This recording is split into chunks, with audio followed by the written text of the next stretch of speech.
Hola chicos, ¿cómo están? Espero que se lo estén pasando muy bien y que se estén cuidando mucho en sus casas. Antes de iniciar con el tema, me gustaría hacer una oración. Así que te invito que si sueles distraerte cuando tienes los ojos abiertos en una oración, que inclines tu rostro y que cierres tus ojos. Vamos a orar. Señor Jesús, te doy gracias por la oportunidad que me das para dar una nueva clase más en YouTube. Sabemos que la situación ahorita nos dificulta y nos complica un poco el estar juntos físicamente, pero sabemos que en ti estamos unidos. Te pido, Padre, por la clase que se va a dar el día de hoy, que todos los chicos y chicas que estén escuchando esto, que puedan retener la información que se les vaya a dar, el mensaje que se les vaya a dar por medio de mí, y que puedan aplicarlo en su vida real, Padre, que puedan escuchar lo que tú tienes para ellos y que puedan siempre ser de ejemplo para todos.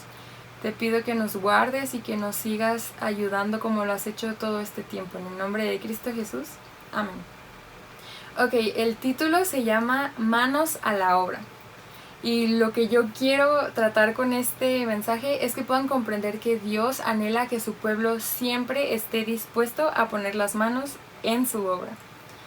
Para iniciar, quiero decirles que poner las manos en obra significa comenzar a trabajar o bien también retomar un trabajo. Es muy común en el caso de que algún cristiano inicie la obra del Señor, pero con el tiempo, dependiendo de la situación que sea, se desvían del motivo original, ponen diferentes intereses dentro de él o incluso detienen lo que empezaron con tanto empeño y esfuerzo. Hay ocasiones en las que están en un ministerio y la gente suele iniciar con algo, está súper emocionado, está todo entregado, se esmera, se esfuerza y lo hace todo para Dios, pero conforme pasa el tiempo puede que se desenfoquen completamente, que pierdan ese punto inicial, ese enfoque en el que se habían puesto desde un inicio, o simplemente que dejen de hacerlo, dejen todo lo que habían iniciado, todo ese proyecto que habían iniciado. Y les digo, es muy común esto que pase. Hay un ejemplo bíblico que me gustaría darles, y es de cuando el pueblo de Israel, después del regreso del exilio babilónico, Dios había actuado sobrenaturalmente para que su pueblo regresara a su tierra, reconstruyera Jerusalén y reedificara el templo. Al inicio, los del primer grupo que regresaron trabajaron con esmero en lo que Dios les había encomendado, pero durante el proceso se fueron desanimando, pensaron más en ellos mismos y detuvieron su trabajo. El Señor envió un mensaje por medio del profeta Ageo y dice en su libro, en el de Ageo, capítulo 1, versículo 4: ¿Por qué viven ustedes en casas lujosas mientras mi casa permanece en ruinas? Esta versión es Nueva Traducción Viviente y me gusta mucho cómo lo presenta el mientras mi casa permanece en ruinas. El profeta Ageo, cuyo nombre significa festivo, presentó 5 motivaciones para que el pueblo de Israel pusiera manos en la obra en la reconstrucción del templo, aquel que había quedado inconcluso. Entonces, la motivación número 1 es: evalúense y retomen la obra del Señor. Ya había pasado 18 años desde que dejaron de reconstruir el templo. 18 años. Y mientras se descuidaban en reconstruir la casa del Señor, se dedicaban a arreglar sus casas, sus propias casas, de una manera lujosa. La motivación era que se evalúen. Como el versículo 5 del capítulo 1 de Ageo dice: Pues así ha dicho Jehová de los ejércitos, meditad bien sobre vuestros caminos. En la versión TLA, de Traducción Lenguaje Actual, dice: Yo soy el Dios de Israel y quiero que piensen seriamente en lo que están haciendo. Hay varias versiones que si tú no entiendes a una, es lo que yo hago. Si no entiendo muy bien una o no me gusta tanto como lo dice una versión, puedo buscar en otras y lo dice de una manera, no sé, siento que TLA lo dijo de una manera muy fuerte para mí y me gustó compartírselos, que dice: quiero que piensen seriamente en lo que están haciendo. El pueblo de Israel estaba teniendo complicaciones con sus cosechas, con sus salarios, con su alimento, con agua, y todo esto por la misma razón de la exhortación: meditad. No habían notado que debajo de todas estas complicaciones estaba la mano disciplinadora de Jehová. Meditar es como decir: evalúense, pero no se queden solo en lamentos. sino pónganse a trabajar en la obra del Señor y una vez que reflexionen seriamente, manos a la obra. La motivación número 2 es dependan del Espíritu en la obra del Señor. En Ageo capítulo 1, versículo 13 dice, yo estoy con ustedes. Lo que Dios quería era que trabajaran diligentemente, pero hacerlo siempre dependiendo totalmente del Espíritu Santo. El decir, yo estoy con vosotros, que lo dijo por medio del profeta Ageo, es donde se refiere a tener una relación con su Espíritu.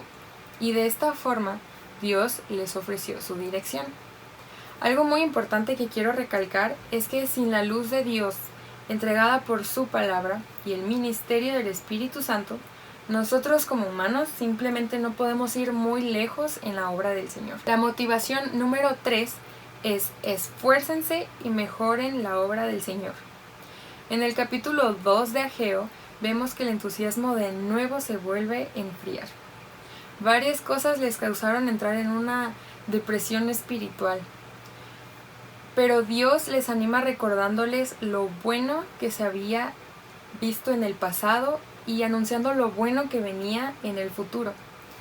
Se animó el pueblo a seguir adelante y mejorar con todo el templo de su época, además de que tendrían la esperanza de los días que estaban por venir cuando el Mesías se manifieste. Había algo que me golpeó muchísimo en este tema, y es que no hay motivo ni razón de estar ansiosos nosotros como cristianos con las cosas materiales, teniendo a un Dios con sus recursos infinitos. Esto les digo, es algo que me pegó muy duro, porque yo suelo ponerme muy ansiosa por muchas cosas. Entonces siento que esto es algo muy importante que debemos tener presente siempre, y que por más que se nos olvide, saber que no tenemos razón ni motivo por estar ansiosos. Nosotros que conocemos la palabra de Dios, que conocemos a Dios, y para los que no, saber que hay un Dios que tiene sus recursos infinitos, que tiene y pasa sobre todo entendimiento. Así cuando haya carencia de recursos materiales, no debemos dejar de poner nuestras manos en la obra de Dios y mejorar día con día. Sabemos que nuestras cosas son muy limitadas como humanos, pero tenemos a un Dios que hace las cosas más allá de nuestro entendimiento, más allá de lo que nosotros mismos podemos hacer. La motivación número 4 es conságrense para servir en la obra del Señor. En el capítulo 2, nuevamente, vemos cómo el pueblo de Israel seguía con la reconstrucción del templo, mas no estaban demostrando una entrega total hacia Dios. Así fue como Ageo los exhortó a consagrarse como primer paso si querían que fuese bendecida la obra por Dios. El profeta en el versículo 12 y 13 usa como ejemplos la contaminación de la carne santificada y el volverse impuro por tocar a un muerto y después tocar algún alimento. Entonces, tomando en cuenta esto, Ageo había especificado que la mano de obra en la reedificación del templo había sido contaminada por su padecimiento espiritual. Si se dan cuenta, no está muy diferente a los ejemplos que él usaba. A pesar de estar activo en la obra y tener las manos metidas en asuntos sagrados, nosotros podemos aún así ser desobedientes. Cualquier buena obra puede contaminarse con un corazón desobediente. Para tener la completa bendición de Dios, debemos eliminar la contaminación del pecado y consagrarnos. Y por último, el mandamiento número 5 es: apoyen a quien está al frente de la obra del Señor. Jehová en esta ocasión especifica que el mensaje tenía que ser hacia el gobernador Zorobabel. El mensaje presentaba el carácter soberano de Dios y obras que mostraban su completo y total control.